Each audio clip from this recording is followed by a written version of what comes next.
right beside me. That is nice. Look at that. Wow, we're streaming. Jet. I went live. How'd We I go went live? live. I didn't even hit the go live button. All right. We're live. Let me see when that started. Me talking about getting refills. Pretty much. Let's see. We weren't saying refresh. anything weird, eh? Nope. So somebody referred to me as being a shout out version of Jim Gaffigan. What? Somebody called you Jim Gaffigan? A shout out version of. Oh, a shot out. I don't even know what that means. I'm assuming it's not anything good. Yeah, not really. I was hurt. And I'm like, wait a second. I can't be a shout out version of Jim Gaffigan. I'm a shout out version of what's his name? He does the Buffy director. What's his? The guy there. The guy with the face. Yeah, Joss Whedon. Oh. I'm a shout out version of Joss Whedon, I thought, with much nicer facial hair. Or at least I thought. Anyways. A rude awakening, I guess. Always waiting on Dylan. Right? Poseidon, afternoon, evening, and good night. How's you going, buddy? Good morning. Any RX-10 developments? I don't know. Are there supposed to be RX-10 developments? I mean, it's basically just a slightly shinier version of RX-9. Yeah, which is just a slightly shinier version of RX-8. And basically. Gear Junkie, how's it going? Dan, how's it going? Dan rocking that nice little membership badge there. I think that's the top badge. I've got to update all the badges on that for the members. Oh, yeah. Yeah, I know, right, Whedon? I do look like, especially when I'm not wearing glasses. Somebody actually called me on it when I was going to college. I walked in the doors and they stopped and they were like freaked out and they're like, oh my God. They're like, wait, you're not Joss Whedon. I'm like, no, I'm not. No, I'm 100% not. Did you get the response you wanted from the Sledgehammer Happy video? You know what? That's actually a great question, Andrew. YouTube has decided to basically just stop pushing my stuff for the past 2 weeks. Oh, that's balls. It happens. It's the ebb and flow, right? Like I had like a wicked August where you could do no wrong. I could literally a live video of me taking a dump and it would have gotten thousands of views. And then basically near the end of August, everything just slowly started shutting down. Now, there's a metric in YouTube. And that metric is the amount of return viewers you have and the amount of new viewers you have. And my new viewers has been like really high and return viewers has actually been really high too.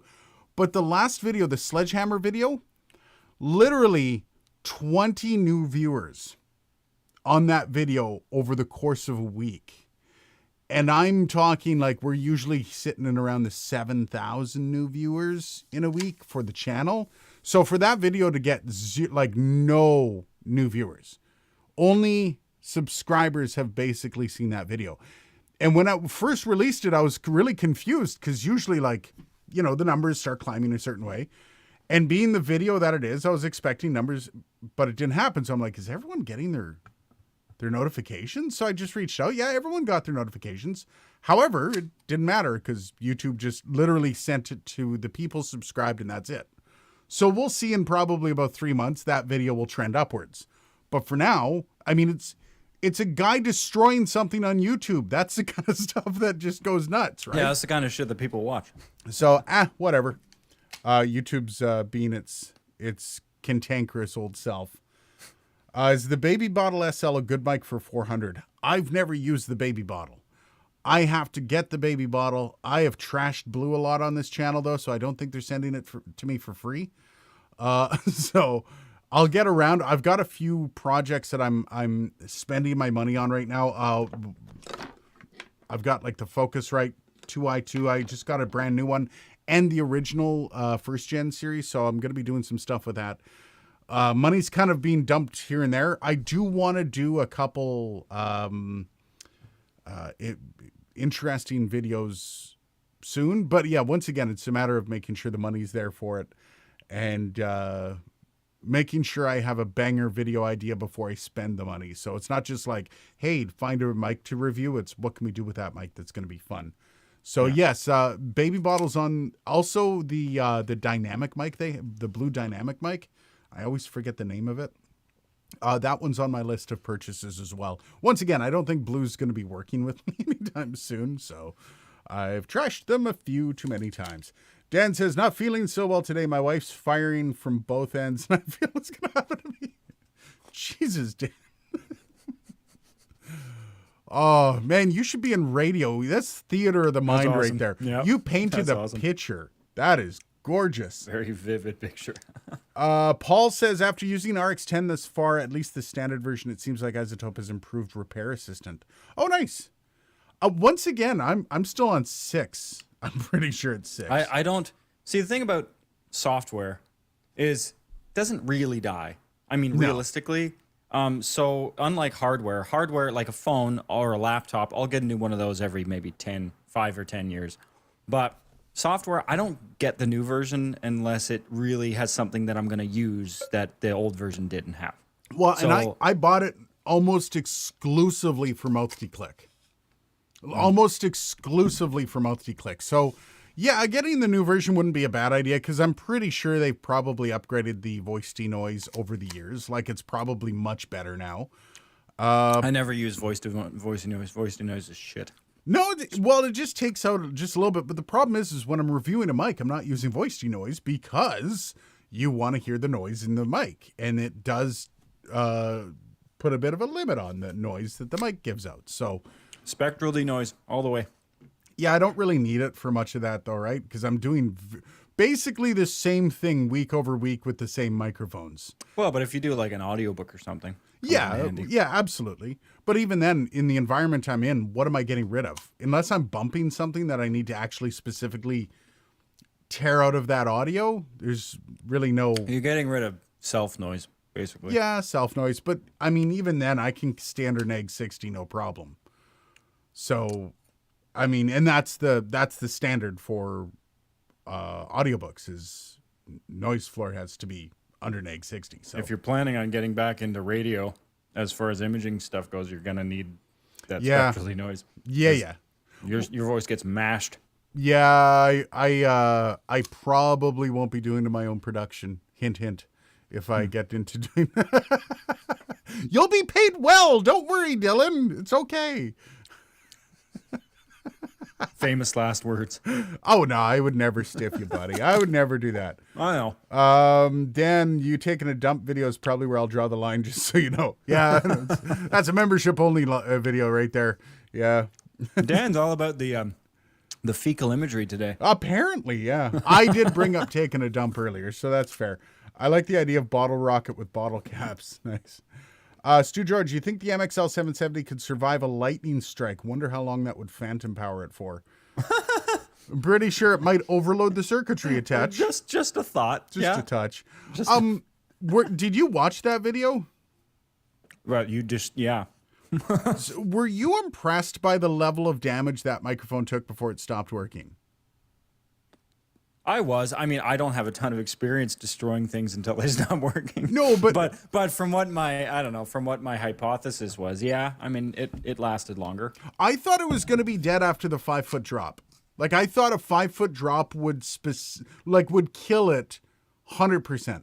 Especially something like that. That do we know where it's made? It's made in China, right? Mm-hmm.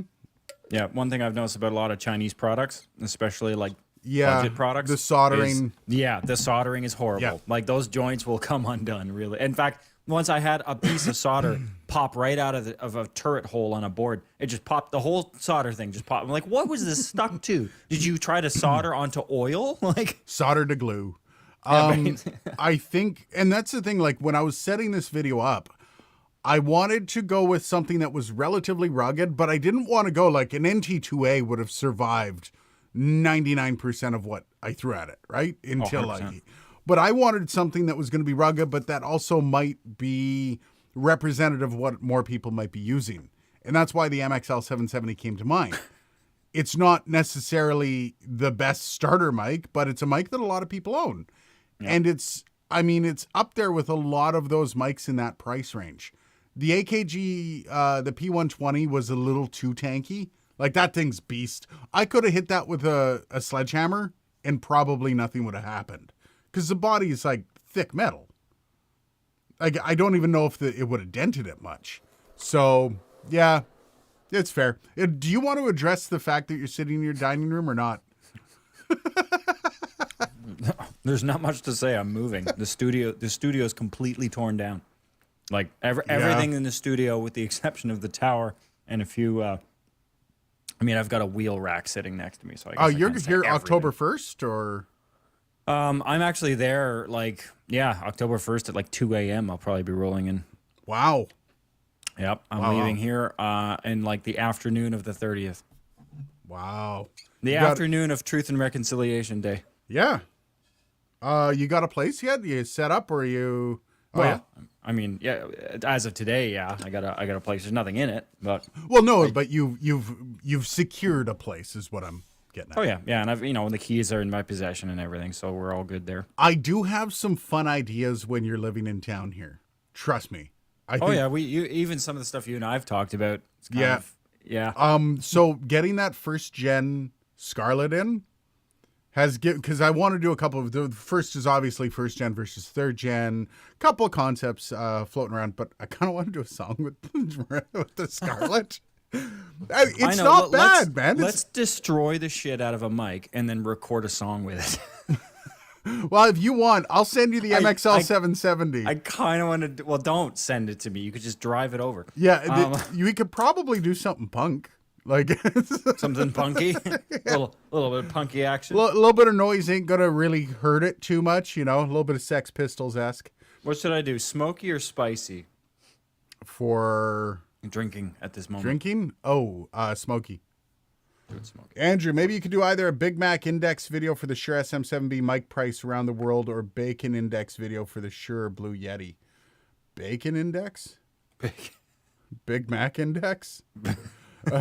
I don't know what either of those are, but I'm curious because I love both. Ken, hey, I'm here, and yes, I'm late, but not too late. Somebody else can go to my corner. Ken, you're safe, brother. It's all good. Dan, that was a good sledgehammer hit, a very palpable hit. Palpable. When I was lining up for that, because I was telling my wife about it, my wife's like, "Oh, you're gonna have to practice with the sledgehammer for a while." And I'm like, because I used to we used to live in the forest. I used to chop wood, and I'm very accurate. I always have been. I've worked blue collar most of my life until I got into radio. So to me, I was like, I'll be fine. So I was going to say, you went from blue collar as fuck to white collar as fuck. I took a coffee cup and I put it on the ground, like a Timmy's cup. I put it on the ground. I hit it square, like to the centimeter that I wanted to hit. And I'm like, yeah, I'll be fine. Put the mic out, one take. And I had construction happening right to my side because they're redoing a house. They put a second level on a house. And the first take, I was like ready to go back, and I heard a saw. So I'm like, God damn it, I do it all over again. Take it back, hear a saw. So I'm like, guys, do you fucking mind? So like, all right, we'll give you 20 seconds. And as I'm like in the middle of my swing, the saw goes off. They were watching me. And yeah, I was... Those fuckers. Yeah, bastards. But yeah, I nailed that mic exactly to the... It was ridiculous how good that hit was. Because if I was a little too far up, I would have destroyed the board and the mic. If I was a little bit further up, the capsule would have been trashed. And of course, the mic would have never worked. I don't know if it's lucky or skill, but I think maybe a mix of both. I thought you moved on from the dodgy soldering expression. Solder? I don't know. Working on it, man. Working on it. You don't change overnight, Paul, did you? I missed this at some point. Have you pledged to start saying soldering? I did a video. I said I'm now going to pronounce the L in solder, and I lost subscribers for that video, even though it was a totally serious video, 110%. Now I did have some contingencies to saying the L in solder. Those contingencies haven't been met yet, but you know what I mean. We'll get there. Paul, I used a Baby Bottle SL for VO and podcasting for 2 years. Built like a tank, having a nice, warm, and smooth sound. You wouldn't think the Baby Bottle SL and Yeti were made by the same company. I've heard, well, I mean, Blue has some really high-end microphones that a lot of people love. Oh yeah, like the blue bottle. Yeah. What is that like? How much is that one? It's well into like the mid four figures, if Oh, I'm not yeah. mistaken. Like Nice. Active here learning. Delivery TV. How's she going, buddy? I don't know how much you're going to learn on a Friday. yeah, you can, especially not here. With you booze. can ask questions. We will attempt to answer said questions in the most sober possible way. It looks like Dylan's halfway into the sauce already. On the topic of questions, Ken McCone. Speaking of which, am I dreaming or is Ken on time? Ken is on time. Congratulations. I was eating a Royal Gala apple because I haven't eaten anything today, and to avoid me being irritable during the stream, I'm like, I gotta eat something. That's fair. That's fair. We don't want Dylan irritable. And We've yes, seen what that looks like. so the beard is getting really long. My wife wants me to cut it. I just put it into a ponytail when it's a little unruly, or if I've got to go somewhere special. But yeah, no, I kind of like it. I was gonna. Does anyone watch Frog Leap Studio? Frog Leap Studio. He's got the really long. I was aiming for something like that, but I don't know if my wife will leave me before that happens. Blues Dynamic Mic is called the Encore, if I'm not. Yes, Diaz, the Encore. I do plan on getting the bass Encore at some point, but once again, like I really want to make sure there's some sort of a video I can do with it that's not just like, here's a microphone. Yeah. And yeah, I'm trying to get pickier with the content in that respect, but we'll see. Liberty Dude, Karen Construction Workers. Yes. Bloody Karen Construction. They're nice guys, but they're French. Yeah. Daniel, it was interesting that in the video you brought up the Shure note saying condensers are not as fragile. Shure condenser mics are built like tank and not all mics are built like those. And Daniel, that's a good point. Like, yes, it was Shure that said that about their own microphones, but it's not necessarily the body of the microphone that's keeping it safe, because when I was doing the tests, I was going for impact damage, not for crushing, I was trying to do impact damage, so vibrations on the microphone that would create issues with the capsule, issues with the electronics, issues with all that stuff. So using a slightly spongier microphone that isn't quite as durable, the same thing would apply, right? If the solder joints are being done properly, if the capsule is well mounted, if the capsule's not just on with bubble gum, that's the kind of stuff I was looking at. And we've all been build quality. We're looking at build quality. And we've all heard the rumors about condenser microphones that are basically, oh my God, you dropped it, the condenser's dead. And that can happen. Like, I've had a few people comment like, dude, I dropped it a foot and it was done. So that's kind of the point of that was the original point of the video. Like, on a really cheap, shitty mic, how much damage can it take? I gotta say, the thing held up. So, like, the hammering a nail, I did that almost like a meme, because up until that point, I thought the mic was going to be dead already. Yeah. And since it wasn't, I'm like, well, I guess it was. So, hammering the mic, I was laughing to myself, hammering over and over. And the bloody thing still worked after I hammered it. And I put some shoulder into that. Put some torque into that. But once again, the impact is only the size of the head of the nail, right? So the impact, the vibrations weren't overly brutal on the microphone. Now, the fact that it actually got signal after I hit it with a sledgehammer was like it bounced off the pavement and hit the pavement again.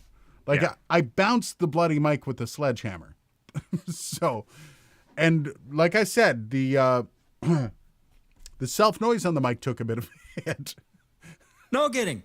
I couldn't help but laugh as soon as I put my headphones on and I heard that. No, the noise is just it's the constant ringing, the echoing of the sledgehammer running inside the chamber of the microphone. Aiden, your headphone creases make you look like you have a thin strip of hair at the top of your head and it looks weird. Oh, that's true. Oh no, that's just the way the light's hitting it. Oh, that's weird. Beresford, thank you for your input to the conversation. Dan, I got a Hydrosynth this week. It sounds great. The deck saver for it I ordered just arrived at my door. What is a Hydrosynth? I don't know what a Hydrosynth is. It's a synth with water. Yeah, water synth. Water synth.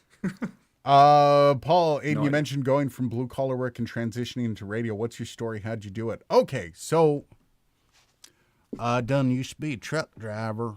I started as a truck driver when I was 18. I worked in milk. I was a milkman for a little while in Thunder Bay, Ontario. I moved over to food service in Alberta I was in food service for over 10 years. And I came to Ottawa. I joined Coca-Cola. And you know the big bags in a box, the bibs they call them? It's syrup that you take into restaurants. I had 5 of those. They're 50 pounds each. I put 5 on a dolly. And we have this place in Ottawa called Dunn's. And Dunn's, they have to all go into the basement. And they order about 30 of them at a time. So I was taking them down the stairs with my dolly. And I got all 30 of them into the basement. The owner watched me the whole time. And the owner hated me. He hated me. This is the Dunn's on Elgin. Why? And I was a bit of a dick, I guess. Anyways, I got them all to the basement, and he looked at me with a big smile and goes, "Sorry, buddy, check didn't pass. Take them back." I'm like, "I'm sorry, what?" He's like, "Yeah, you got to take them all out of here again." So he watched me load up my dolly, and I was on my second last trip, I think it was, bringing them back up the stairs, and it's 250 pounds. Pull up, roll your shoulders. Pull up, roll your shoulders. I got to the second last stair, and something in my elbow right here, you can actually see the muscle right here. It's the muscle that attaches, and if it gets pulled, that's what gives you tennis elbow. And the tendon ripped off 65% from the bone. And so my hand just went completely slack. I couldn't actually make a fist. And so I was just standing there 2 steps up. I couldn't pull the pop-up. So I'm like, and he's at the bottom of the stairs like, "Go." And he's yelling, he's screaming, he's swearing at me. So I just let go of the dolly. And 250 liters of syrup hit the bottom of his stairs. Nice. Because it's £1 per liter. Yeah. So I had 250 liters on my dolly. Anyways, that injury made me go off like that. You can't fix that with surgery. Still to this day, I have connection issues. If I build too much when I'm weightlifting, my hand will go numb and then I can no longer grip stuff. Like I couldn't even grip a beer at arm's length. That's how bad it was. So I decided to go into radio because I have a history of doing audio. I've worked in music. I did a lot of stage work as a musician, released an album, toured, all that stuff. So screw it. I got into radio. I was back in 2011, 2012. And yeah, just never looked back. That's the album you did with Sketchy McSketcherson, isn't it? Yep. Yeah, nice. I had some sketch audio done. Yeah.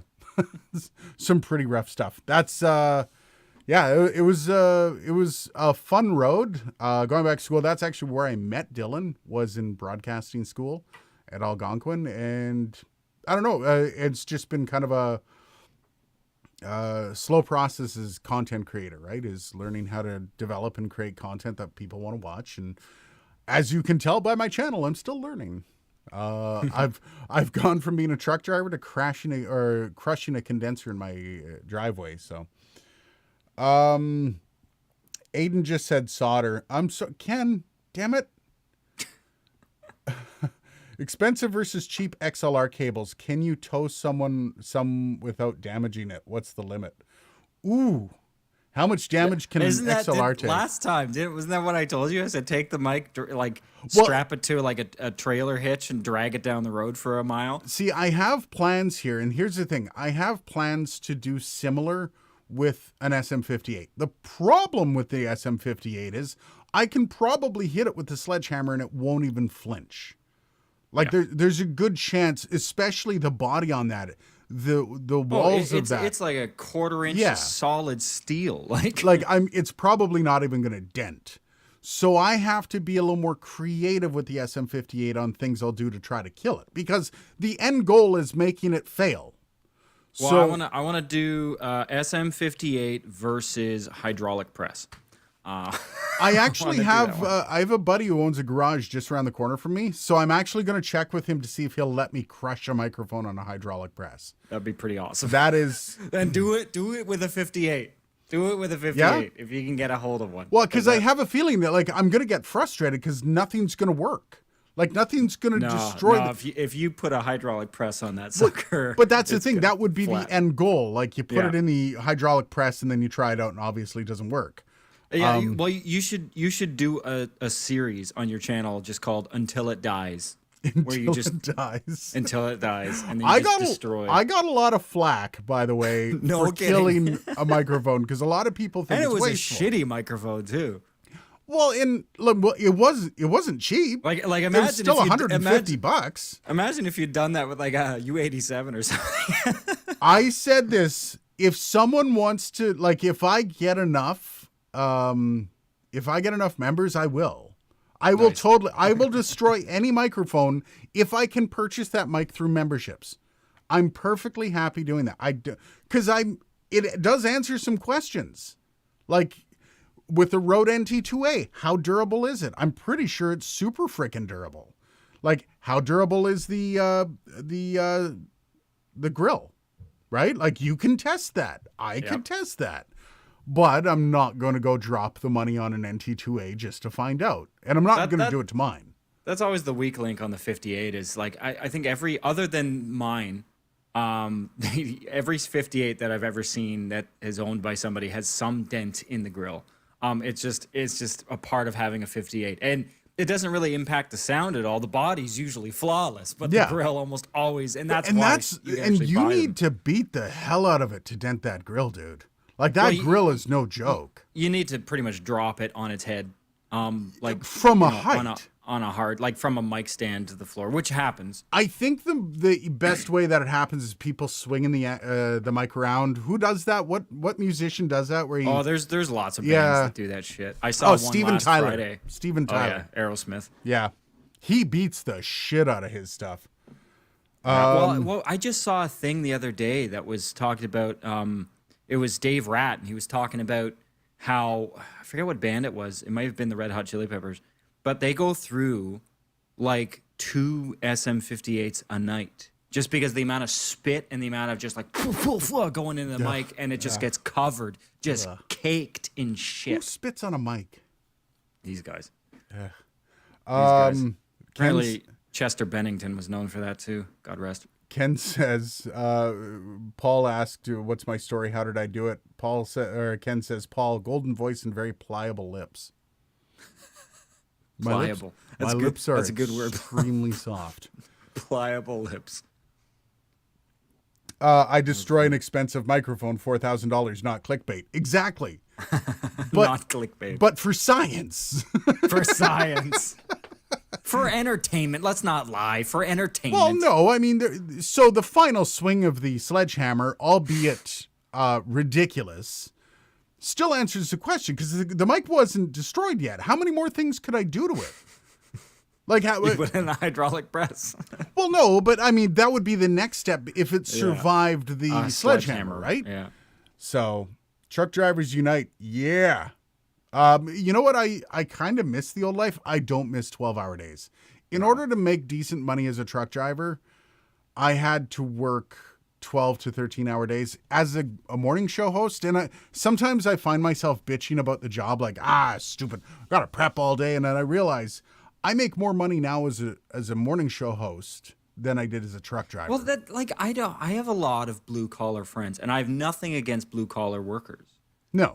But there's often like I'm blue collar, so I'm better. I'm doing honest labor. I'm like, shouldn't the goal in life to be to maximize your pay to your minimum work ratio? Shouldn't it be to make that as and when you do blue collar work, unless you're an electrician, which is technically blue collar work. Well, any trade, because trades don't technically count. Yeah. So if you're like a plumber, like that's kind of in the middle, because they do a lot of intense labor, but they get paid a lot. Oh for yeah.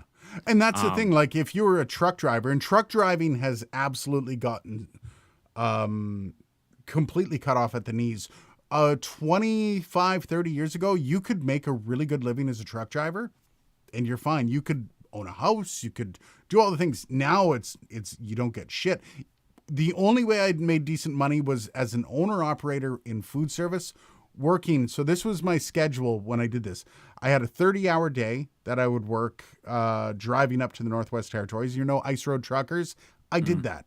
And then a 16-hour day, the next day off, 30-hour day, 16-hour day. And we were able to do that because as an owner-operator, we would hire a secondary driver to drive while we slept. So technically, we were able to get around the book rules that way. So I would literally drive up to the Northwest Territories Hay River, drop a load, come back, and that, like, the amount of time it would take to unload the 53-foot trailer by hand as well as drive it was 30 hours. Absolutely ridiculous. And but I was making 10 grand a month in pocket. One of my other good friends that I've told you about, he just started up as a trucker again. He was a trucker for like a decade. Then he started doing dock work, working nights, packing trailers. And then now he's back on the road. And every day he drives from Brockville to Kempville, Kempville to Uxbridge, Uxbridge to Nepean, and then back to Brockville every day. That's nice. And it's a nice because at least it's consistent. But like, you know, he's working 14-hour days. Doing that I used to do Prax Air, which was 4 on, 4 off. And it was driving oxygen, carbon dioxide, or nitrogen. Oh, nice. The dangerous things. Well, carbon dioxide is not that bad. No, it's not. But it would be from Toronto to Sarnia or Chatham. Fill, come back, deliver load, go home. And it was always like they were supposed to be 12-hour shifts. So it'd be done 10, 11 hours. So yeah, like you're right. The work to pay ratio, if you can cinch that up, and truck driving isn't the way to do it. Or even if you trades. If you can get experience in those trades and then work your way up to one of the white collar positions in those organizations. Like I look, the people I'm hiring to move, which is going to cost me about $6,000. Lovely. The people I'm hiring to move to pack my shit, which is one of the reasons why I'm not getting them to pack my shit, is $220 an hour for 2 guys. Yep. How much of that 220 do you think the guys that are actually doing work are $20 seeing? an hour? It's Probably. ridiculous. And then the white collar, the admin people, they're getting the rest of the coin. So I'm like, Jesus, like work for a few years as a mover and find some excuse to get into the office. Because Jesus, like, you know, to sit in a desk all day, you know, punching keys on a keyboard for twice the amount of money. Yep. Like that's pretty good. Liberty Dude, for how important they are in keeping modern society working, truck drivers are very underappreciated. And it's true. Corporate America has destroyed truck drivers. And it's only going to get worse with the advent of driverless trucks and electric trucks. It's just going to get worse. Everything you buy, purchase, consume, all was on a truck. Yep. And that's what drives me nuts. At least one, usually multiple. Yeah. Like you go to Wendy's, the food came off the back of a truck and it was hand bombed. And I don't understand why people like are so quick to dismiss truck drivers. And like you'd work for like $15 an hour, which is garbage. I was doing food service in Alberta for $12 an hour at one time.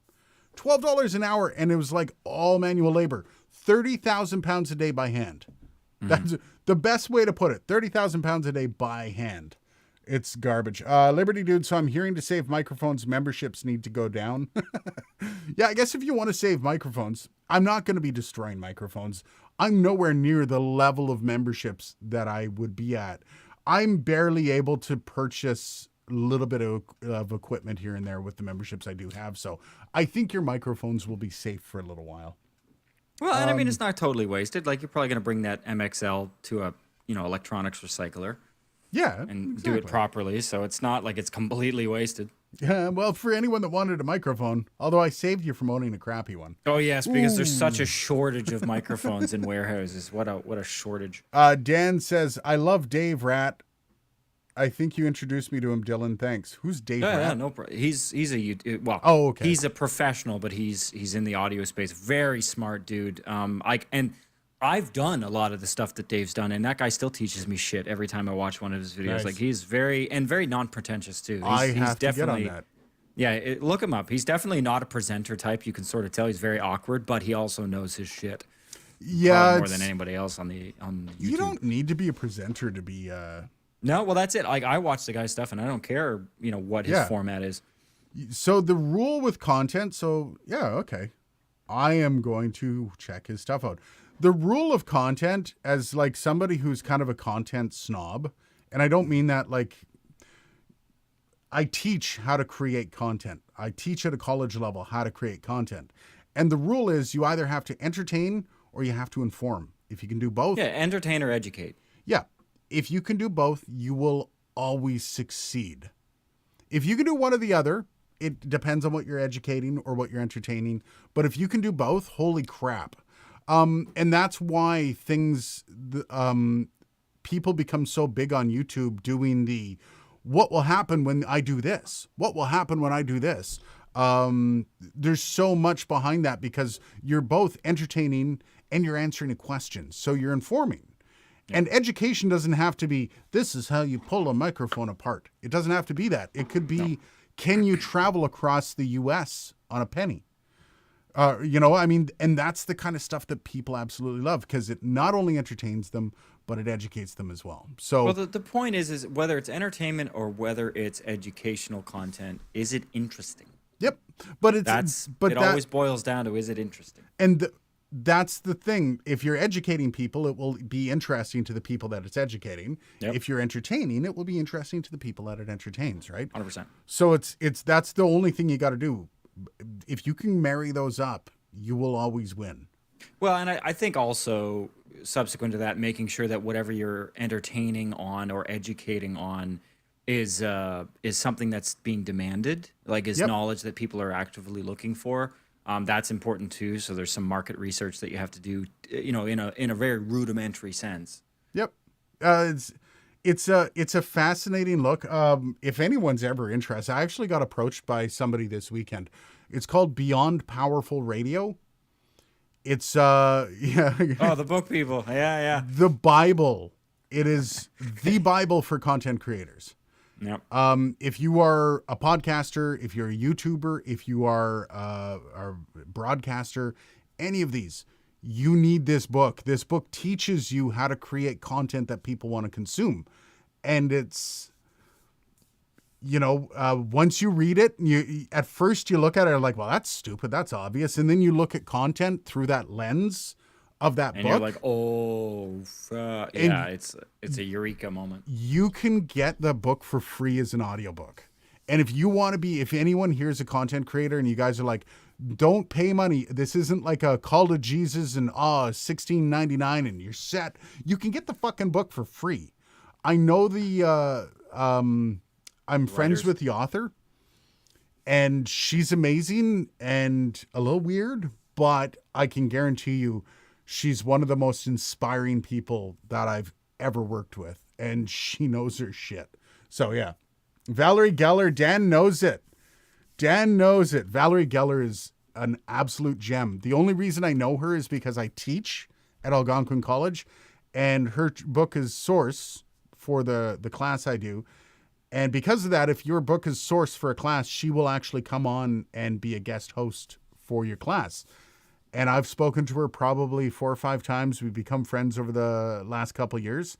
And yeah, just little things. I remember one of the things I taught at Algonquin when doing a podcast and you have somebody to interview, stop asking how they're doing.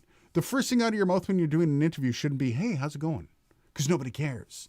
And so when you start like boiling down some of those micro fixes to your content, you'd be amazed at how fast you can grow. Well, it's basic. And I mean, in broadcast, we learned that, and they call it formatics, right? Yep. And a lot of it seems like such tiny, trivial details. But the thing is all those details add up to an image.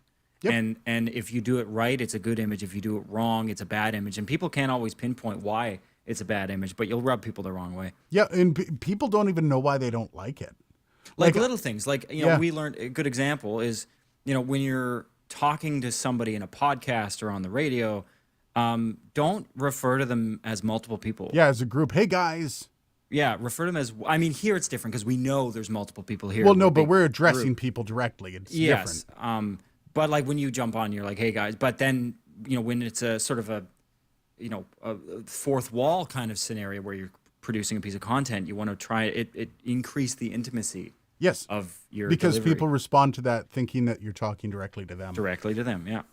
Andrew C. So should you do budget versus mid-budget versus extreme setups for streamers, inform versus entertain? I want to do that. I've reached out to Corsair.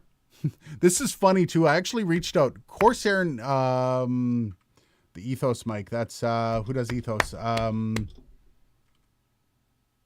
What the hell is the name of that? The company that does the Ethos mic? Oh yeah. Yeah, you do. You'll say it and I'll probably know it, but off the top of my head, no idea. No idea. It's probably going to come up. Earthworks, thank you. Oh, I was gonna say Earthworks. I didn't Yeah, even know. sure it just hit you my- were. I'm like, Yeah, you no, were. like I think Ethos, and then I thought other E names, and I thought Earthworks, and I was So like, oh, I reached out to Corsair. I've reached out to Earthworks, and they both said the same thing. We don't deal with creators unless they have minimum 100,000 subs, and they drive X amount. well, I mean, you're like 13% of the way there. Yeah, so no, that's like a bonus. that's cool. Like I don't actually hold anything against companies that say that. That's fine. I'm probably not going to buy your product to review it. Like that's the other side of it. I don't need another dynamic microphone. Nope. So Well, I mean that gives you a reason, though. I mean, again, pushing for the next the next milestone. That gives you a reason to look forward to hitting 100,000. And suddenly some doors will open up. Oh, massive doors open up at 100,000. But it's also just like if I come across I bought a Focusrite 2i2. Like I purchased product, but I purchased product that I want to use, that I want to do something specific with. I'm not going to go buy a mic just to have a review. If I decide that I want to do a specific review about the Ethos mic, I will buy one. Or if it's cheap enough, I will buy one. But I'm not I have no interest in having a bunch of dynamic mics for the sake of just having them. No. And a review is a review. It's great. It's a $300 mic US now, but $300 US is still $450 Canadian. And $450 for a couple thousand views is great. It'll take me a year to make that money back. So you're the streamer setup I do want to do. I actually want to expand into stuff like that, but right now the doors ain't open. And for me to do an extreme streamer setup is, I don't make that much money. I wish We're I gonna did. have to go through some of my stuff when I'm in town and figure out if there's anything that I have that you want to maybe do a review on. Because the nice thing there is you don't have to buy it, you don't have to store it because I'll just take it back when you're finished with it. So I mean, I don't know. There's some hilarious things. I don't know. It'd be interesting for you to compare because again, I've got a Wheatstone M2 here. I It'd be would interesting love to compare that to Yeah. something. So I'll give that to you for a day or two, Nice. or a week, and you can.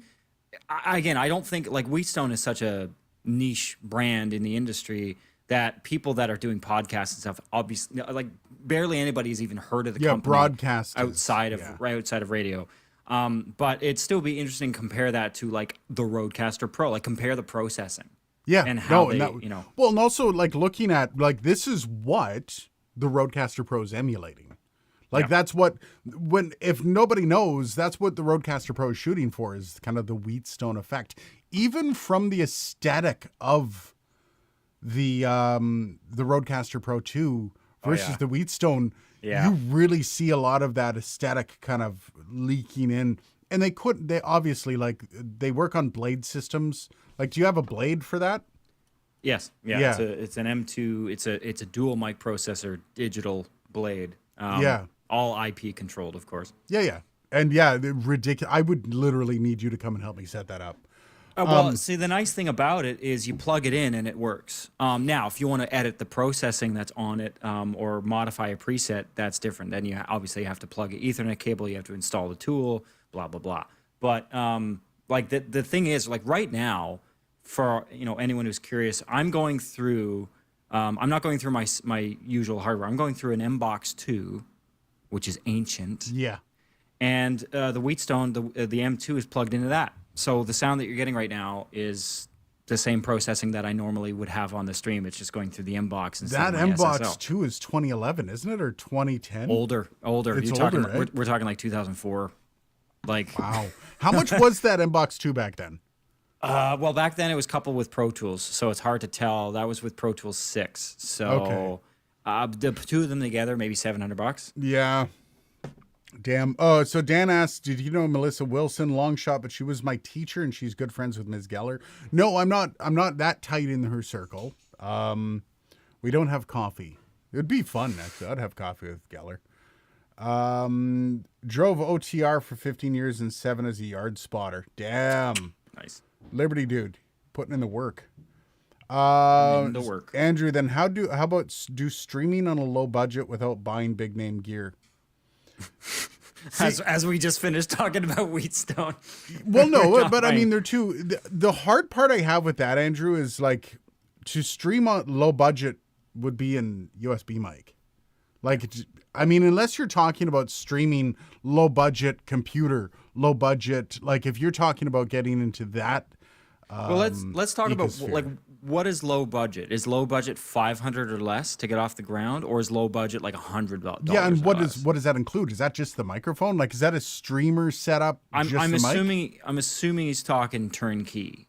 Like I'm assuming Well, we're talking okay. like every except the computer, right? We're assuming you have a computer because So obviously key you're light, not- camera. Because you need a light, you need a camera. Like if you want Yeah. to stream, like, and that's the thing. Streamers, I mean, you can go all Elgato, and you're still spending $1,200. Yeah. Just for all the gear around you, right? But that would be interesting. I would love to do that. But once again, you're still, what's low budget, and also what needs to be included? Is it just the PC, or is it everything but the PC? Is it with the PC? Yeah, that's tough. And then once again, most of that would just be like, here, look at what Elgato has. I feel like if you're asking how to stream, you already have a PC. And I'm Feelings also implied. not a stream god, man. Like I don't stream games. I've thought about starting up just a channel just to sit and play games and just chat with people. I because don't it sounds even delightful. watch streamers. Well, I mean, I've seen, just through. It's such a common thing now, so I always see shorts and Yeah, yeah. stuff from game streams. But I've never actually sat through from start to finish, like a Oh, game session. I have mine. I do. Yeah. Nice. And is you care to share who Brian your faves? Menard. Brian Menard. Is that like a Twitch, YouTube? No, What is he's that? YouTube streamer. He does State of Decay 2. He's actually running Scum right now, which I've downloaded Scum because of Brian Menard. Somebody tag him in the comments just so he knows we're talking about him. So what drew you? I guess this is publicity for Brian. What drew you to Brian as opposed to the thousands of other? Well, he's not a first-person shooter. Like I also watch Potato McWhiskey, who does Civ 6. Like he basically does Civ 6 games. He does streams because it's not the usual. Like I don't mind watching first-person shooters, but I don't like that. To me, isn't my reality. I'm not playing those same games. So I found people that played the same games as me. One of the streamers that actually I used to watch is in our Discord. He's actually a fan of the channel. Nice. 1 second. Arvid. RVID capital D. I actually watched him for a while, and then all of a sudden one day he asked me a question on Discord. I'm like, wait, Arvid? Where'd you come from? Yeah, so like I've got a few that I like. Oh, Dimebag's here. Started playing Dimebag Fall there. Guys.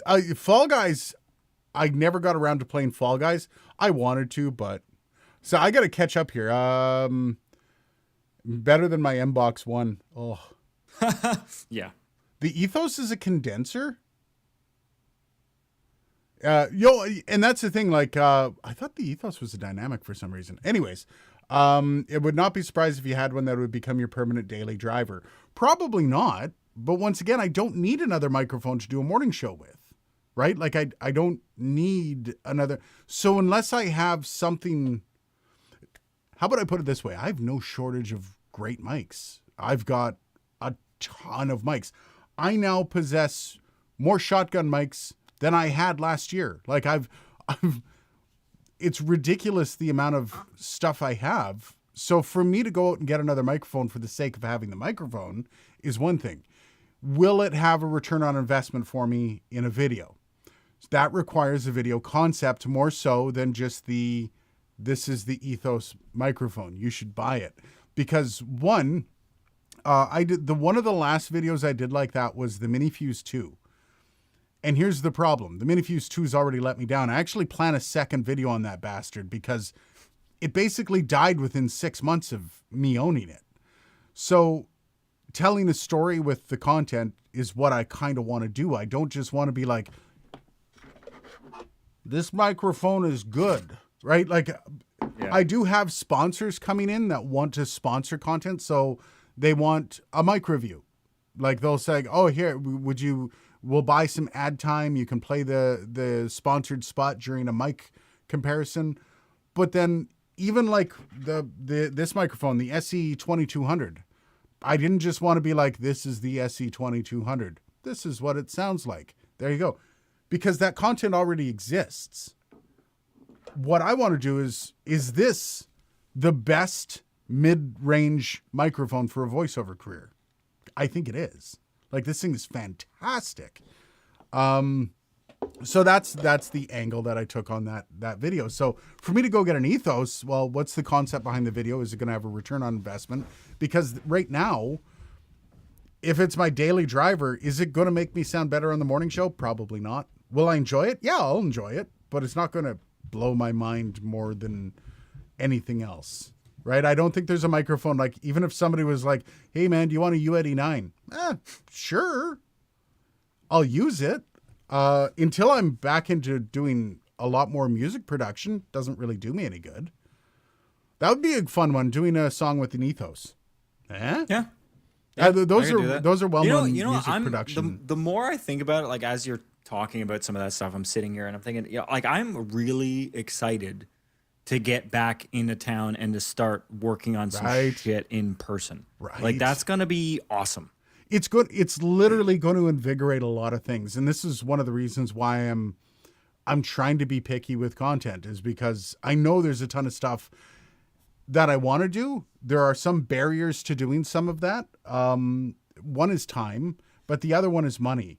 And it's also like the ability to carve out, if I know Dylan's coming over and we're going to work on something, I've already carved that time out. That time is, but if I'm just working towards something like, oh, I got to lay down tracks for something, I'll sit here watching videos. I'm the worst procrastinator. ADHD freak. I have good attention span. I have a decently good attention span, but I'm such a procrastinator.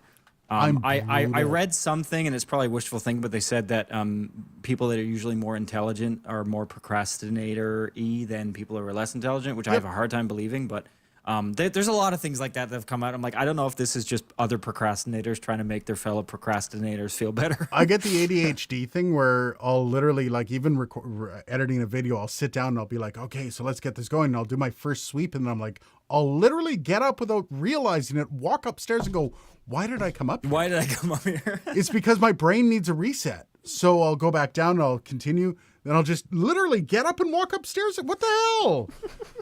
Anyways, let's get some of these. Wow, it's hard because you're like cooped in a basement too. Yeah, it doesn't help. Like, it's not a lot of room down here. Ken,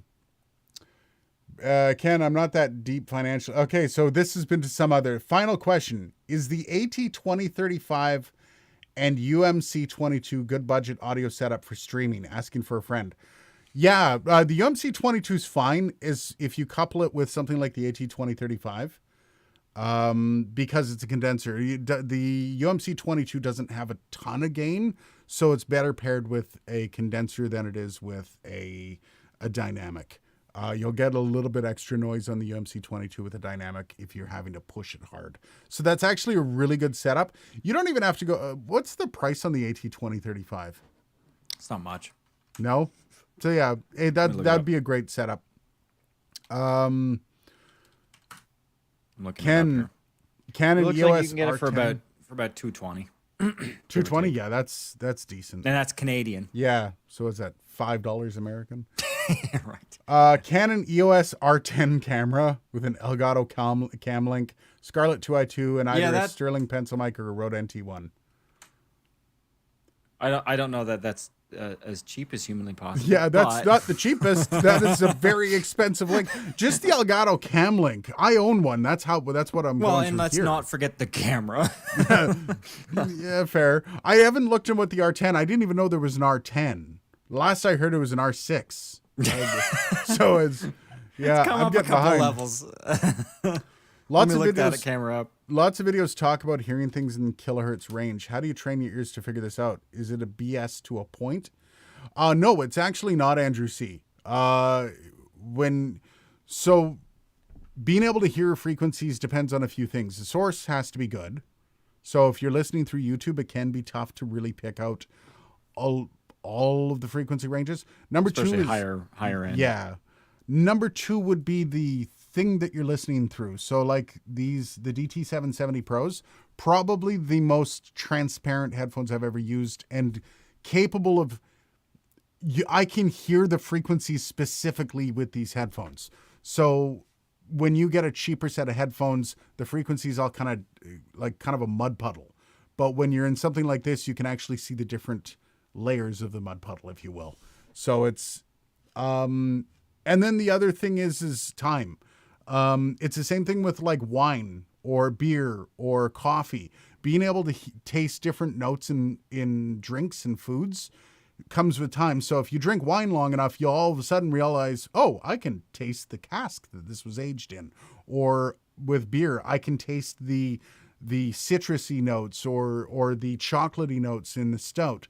So it's there's ear training is a huge component. It is massive, but that's why like mixing engineers will do ear training tests with just like 100 hertz, 250, 500, 1,000, 2,000. Like they'll go up those orders of magnitude and they'll learn exactly what those frequencies sound like, so that when they're listening to something and something sounds a little harsh or a little bit notched, they can tell, oh, I got to reach for the 8K, or ooh, I got to reach for the 1K, right?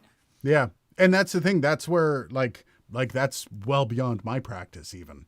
So it's one of those things that, yes, it comes with time. And as you get more into it, you will start to hear the frequency kind of laid out in front of you, all the frequencies, and you'll start to understand them a little bit better. But once again, think of it on the terms of coffee or wine.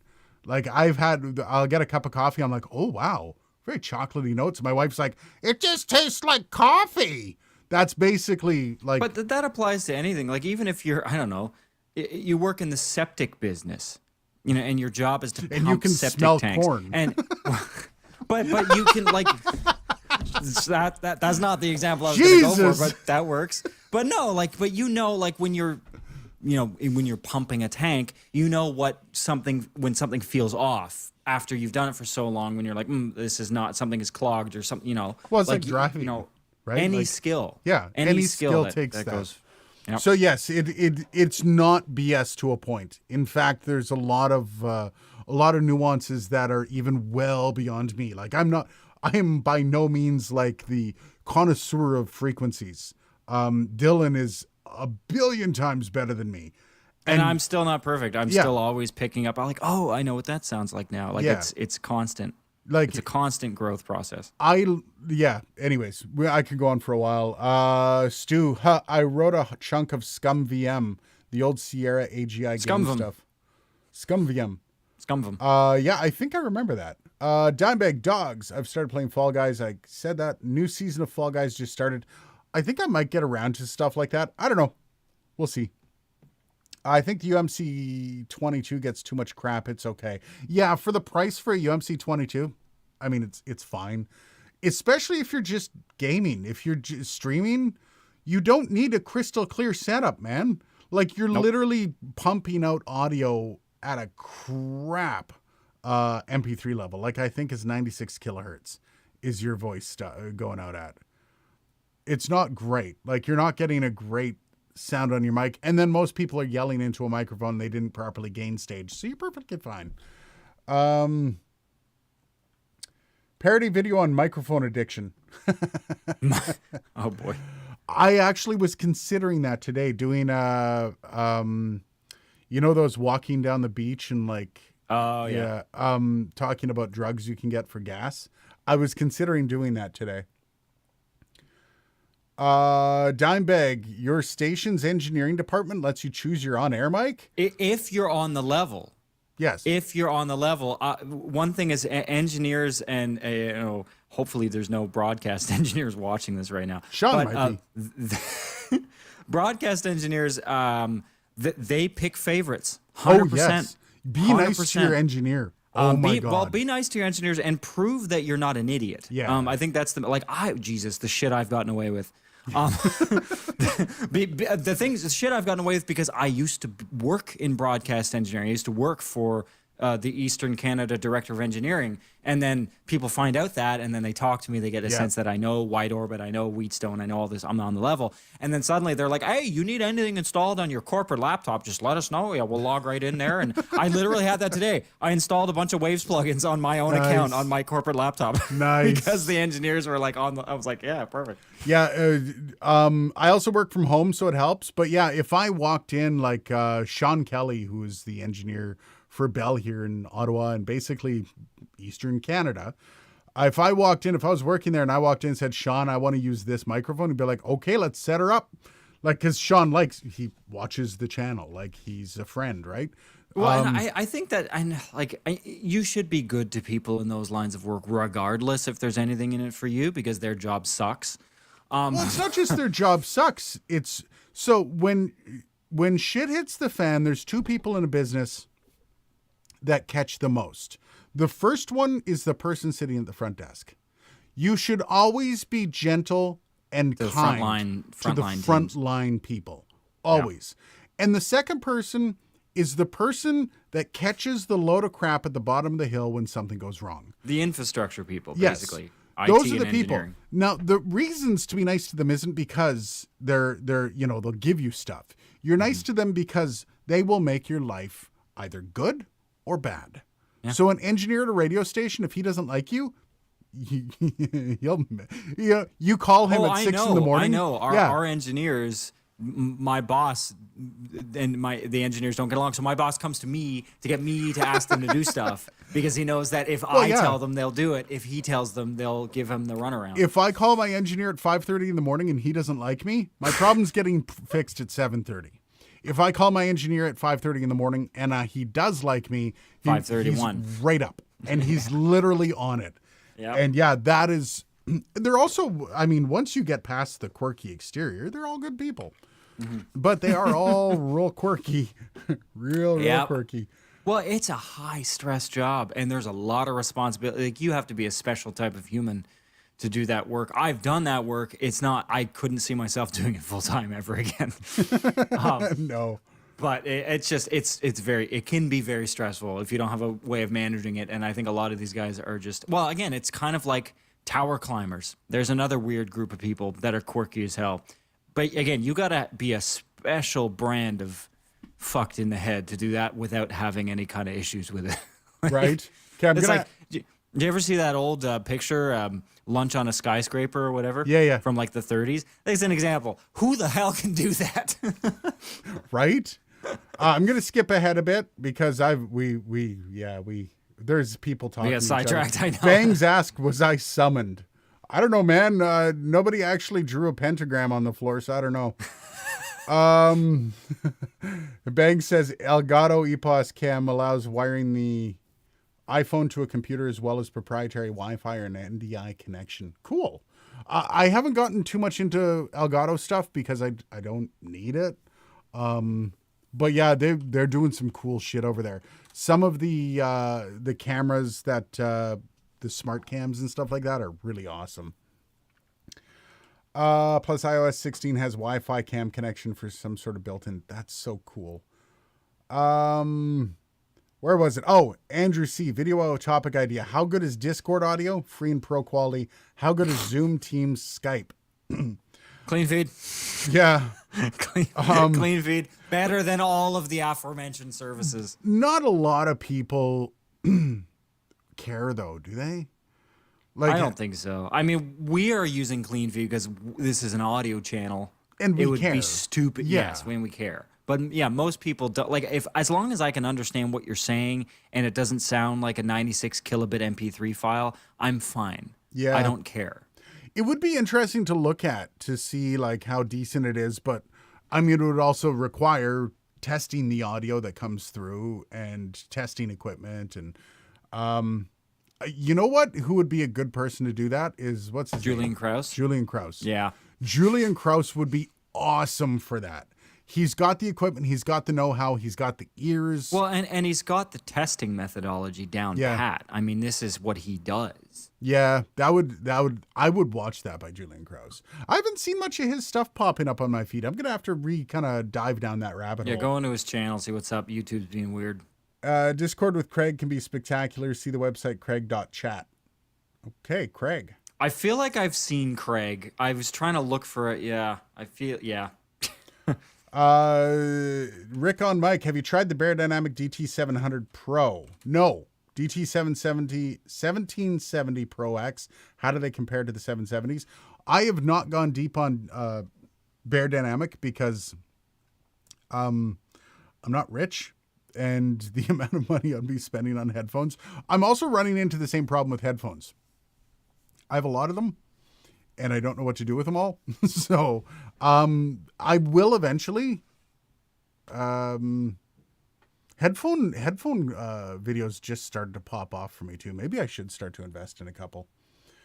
Jim Gaffigan looks like a Mormon version of you. Gotta get the 940s, and then we're back to that. The 9 version of you. That is amazing. Who was that? I didn't actually see. Hint of shrimp. Hint of shrimp. Thank you, brother. Thank you for that smile, brother. I appreciate that. Dimebag, I'm missing you guys because of work. Sorry if you answered my question. I totally missed it. Dimebag. That was the engineer. Oh, engineering. Yeah. Come back to it, brother. We did. Don't worry.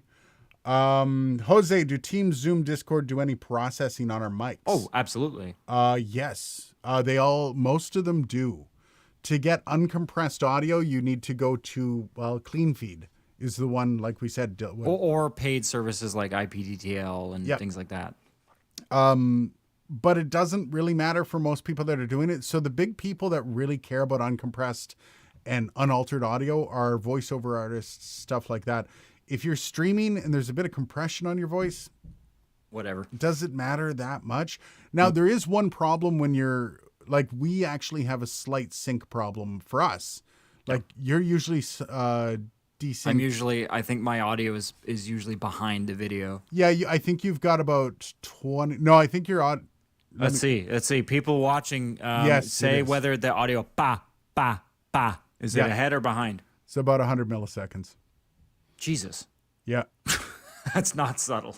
Well, no, but even you can see mine's off by probably about 15 or 20. When I was pedantic as fuck at the beginning of our streaming journey, and I used Pro Tools to process, I could instantiate delay on the audio to match the video, and I had that. But now I'm just going through freaking. Well, it also doesn't matter. I know. I'm gonna get the engineers to throw me an old program delay module. I'll plug that in line. For Discord review, just throw the audio into RX Spectrograph. That's fair, actually. That's a good point. Maybe I'll look into doing that. I'll look into doing that. That might be fun. Did you ever end up buying any Waves plugins? Yeah, I got a bunch. So if you've got one of the ones that comes with many of their bundles is the Paz series. They're analyzers, basically. They're meters, and there's a spectrogram. They're free, and they come with, they're not free, but they come with a lot of the bundles. I've never bought a bundle. I bought one bundle. I can't remember which one it was. Was it the Renaissance? Does that ring a bell? And it wasn't Renaissance. Oh, it might have been Renaissance. Yes, it was the Renaissance. I believe Renaissance comes with the R series. I think, the Paz series. I'll look it up. Comes with the R series. Julian dished the new Zoom devices a couple days ago. Cool. All right, so I think we're gonna be done here. It is 20 after 6. I was asked to clock. Hint says I need to tune in for y'all's show more. I don't nerd out about mics much these days, but I do love chilling with you guys. When you blow up, I demand OG status. Dude, you already have OG status. It's all good, brother. Hint, you've been with this live stream from the I get-go. think the very beginning. So Hint, Bangs, Can, like even Liberty Dude's been around for pretty early on. Dan so. as well. So yeah, dude, you got OG status, brother. Don't worry. Cheers to you guys for sticking around through all this bullshit. I promise, we will not forget you. Hint. When I blow up, whenever that happens, I don't know if anyone really blows up in the microphone sphere, do they? By the way, I'm also going to be getting that 3D printed SM7B some point from DSLR Video Shooter. I'm actually going to reach out to him, see if he sent it. Because I'm really looking forward to that. Otherwise, have yourself a great rest of your week, guys. And we'll see you next week. Bye.